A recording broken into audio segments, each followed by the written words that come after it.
തിലകൻ ചേട്ടന് വിലക്കുകളുള്ളപ്പോൾ അപ്രഖ്യാപിത വിലക്ക് എന്ന് വേണമെങ്കിൽ പറയാം. അപ്രഖ്യാപിത വിലക്കുള്ളപ്പം ഞാൻ തിലകൻ ചേട്ടനെ വെച്ച് പടം ചെയ്തതാണ് പകൽ.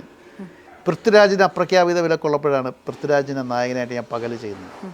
അന്ന് എന്നെ ഒരാൾ വിളിച്ചിട്ട് ഈ പടം ഇറക്കത്തില്ല എന്ന് പറഞ്ഞു. ഞാൻ പറഞ്ഞു എൻ്റെ പേര് നിഷാദാണെങ്കിൽ ഞാൻ ഈ പടം ഇറക്കൂടാതെ. വലിയ തലപ്പത്തിരിക്കുന്ന കക്ഷിയാണ്. ഞാൻ തന്നെ ഡിസ്ട്രിബ്യൂട്ട് ചെയ്ത് പകൽ. അത് ചങ്കുറപ്പ് തോന്നുന്നത് അത് ഒരുത്തനും ഇല്ല. അതുകൊണ്ട് എനിക്ക് ധൈര്യമായിട്ടിരിക്കാൻ പറയുന്നത് എൻ്റെ പടം ഇറക്കത്തില്ല അത് പറഞ്ഞു പകൽ. ഞാനാണ് ഡിസ്ട്രിബ്യൂട്ട് ചെയ്ത പടം. ഞാൻ നിർമ്മിച്ച പടമല്ലാതെ ആലോചിക്കണം. ബിജുവും സന്തോഷം നിർമ്മിച്ച പടമാണ്. ആ പടം ഡിസ്ട്രിബ്യൂട്ട് ചെയ്ത ഞാനാണ്. കേരളത്തിൻ്റെ തിയേറ്ററുകളിലെല്ലാം ആ പടം റിലീസ് ചെയ്തു. ആ പടത്തിൽ വെച്ചാൽ ഞാൻ ഇന്നും പകൽ സംവിധാനം എന്ന നിലയിൽ ആളുകൾ തിരിച്ചറിയുന്നുണ്ട്. ആമിർ ഖാൻ ഉൾപ്പെടെയുള്ളവർ ആ സിനിമ അന്ന് ഫിലിമിലാണ്, ഫിലിം പെട്ടിയാണ്, മോണോയാണ്, DTS കൂടി അല്ല എന്ന് ആലോചിക്കണം. ചിത്രാഞ്ജലി പാക്കേജിലൊക്കെ ചെയ്തത്. പക്ഷേ extraordinary performance by Prithviraj, Thilakan ചേട്ടൻ ആൻഡ് TG രവി.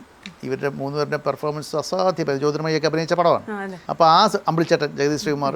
അപ്പോൾ ആ സിനിമയിൽ ഡബ്ബിങ് കഴിയുമ്പോൾ അപ്പോൾ ഡബ്ബിങ് 25,000 രൂപ കണ്ട് കൊടുക്കാണ്ട് കൊടുത്തു. ഇപ്പോൾ തിയേറ്ററൊക്കെ ഡബ് ചെയ്യുന്നതിന് മുമ്പ് പൈസ മേടിച്ചിട്ടേ ഡബ് ചെയ്യത്തുള്ളൂ. അപ്പോൾ ഡബ്ബ് ചെയ്ത് ചിത്രാഞ്ജലിയിൽ നിന്ന് ഞാൻ തിരിച്ച് ഇങ്ങനെ ഇറങ്ങി, ഞാനിങ്ങനെ മുഖം കഴുകിയിട്ട് ഇങ്ങനെ നടന്നു വരുവാണ്. എൻ്റെ ഫസ്റ്റ് ഡയറക്ടോറിയൽ മൂവിയാണ്. ഞാൻ ആ ഡിസ്ട്രിബ്യൂട്ടറെന്ന് തിലകൻ ചേട്ടൻ അറിയാം. അപ്പോൾ കാറിലേക്ക് കയറുന്നവരെ എന്നെ ഇങ്ങനെ വിളിച്ചു. അപ്പോൾ എനിക്ക് കയ്യിൽ നിന്ന് കൊള്ളാടോ എന്ന് പറഞ്ഞ് എനിക്കൊരുപാട് അവാർഡുകൾ കിട്ടിയ പടമാണ്. കാറിൽ കയറുന്നതിന് മുമ്പ് പുള്ളി 25,000 രൂപ തിരിച്ചു തരുക. അപ്പോൾ ഞാൻ പറഞ്ഞു എനിക്ക് തിലകനാന്ന് ആലോചിക്കണം. ആ പൈസ എനിക്ക് തിരിച്ചു തന്നിട്ട് പറഞ്ഞു താൻ ഇതുകൊണ്ട് പോസ്റ്റർ അടിക്കാൻ പറഞ്ഞു. ഞാനാണ് എനിക്ക് ഞാൻ മനതൃപ്തിയോടു കൂടിയാണ് ചെയ്തത്. അപ്പോൾ അത് ഒരു കലാകാരന് മാത്രമേ അങ്ങനെ ചെയ്യാൻ പറ്റത്തുള്ളൂ.